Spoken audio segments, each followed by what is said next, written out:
wabarakatuh. Salam guru penggerak. Pada kesempatan kali ini, saya Darmawati, calon guru penggerak angkatan 10 dari Kabupaten Sumbawa, akan memaparkan kesimpulan dan refleksi pemikiran Ki Hajar Dewantara pada tugas koneksi antar materi modul 1.1.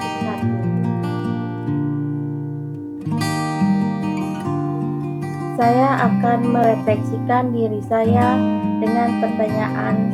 Yang pertama, apa yang saya percaya tentang murid dan pembelajaran di kelas sebelum saya mempelajari modul 1.1. Saya percaya tentang murid dan pembelajaran di kelas sebelum saya mempelajari modul 1.1 bahwa yang pertama, guru mendominasi pembelajaran atau teacher center.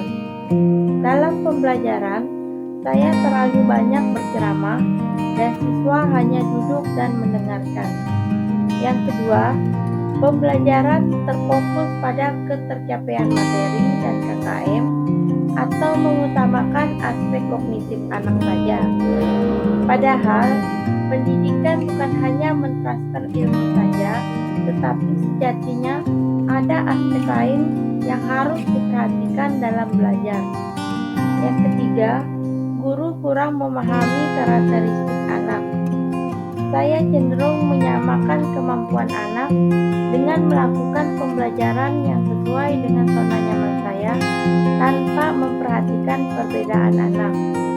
Yang keempat, siswa pasif dan motivasi belajar rendah. Saya sering merasakan saat saya menjelaskan materi ke mereka lesu dan tidak bersemangat. Kemudian saat saya menanyakan kepada anak-anak apakah ada pertanyaan mereka, tetapi mereka hanya diam saja. Yang terakhir, yang menjadi fokus utama saya adalah suasana yang tertib dan anak-anak yang memahami materi. Yang berubah dari pemikiran atau perilaku saya setelah mempelajari modul 1.1. Yang pertama, merubah pemikiran. Guru bukan merupakan satu-satunya sumber belajar. Yang kedua, pembelajaran berpusat pada anak atau student center.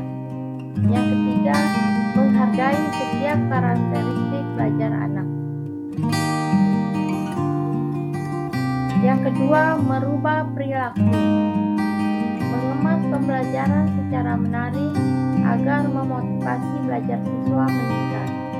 Kedua, memberi kebebasan kepada anak untuk menyelesaikan setiap tugas sesuai dengan minat, bakat, dan kreativitasnya masing-masing.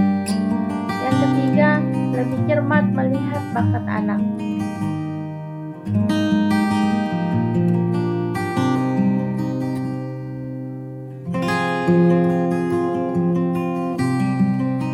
Apa yang dapat segera saya terapkan lebih baik agar kelas saya mencerminkan pemikiran Ki Hajar Dewantara? Yang pertama, merancang pembelajaran yang interaktif dan menyenangkan dengan melibatkan peserta didik. Yang kedua, menerapkan pembelajaran berbasis kearifan lokal dan budaya setempat.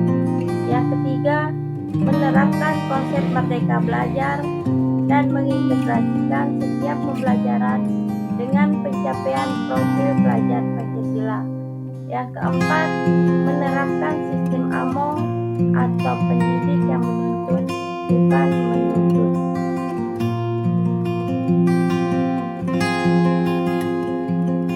Kesimpulan yang dapat diambil pada refleksi pemikiran Ki Hajar Dewantara pada tugas koneksi antar materi modul 1.1. Yang pertama, pendidikan adalah menuntun anak sesuai dengan minat dan bakatnya. Yang kedua, pendidikan bukan hanya ilmu akademik akademis saja, namun perlu penanaman budi pekerti yang baik. Yang ketiga, pendidikan sejatinya adalah berhamba pada anak.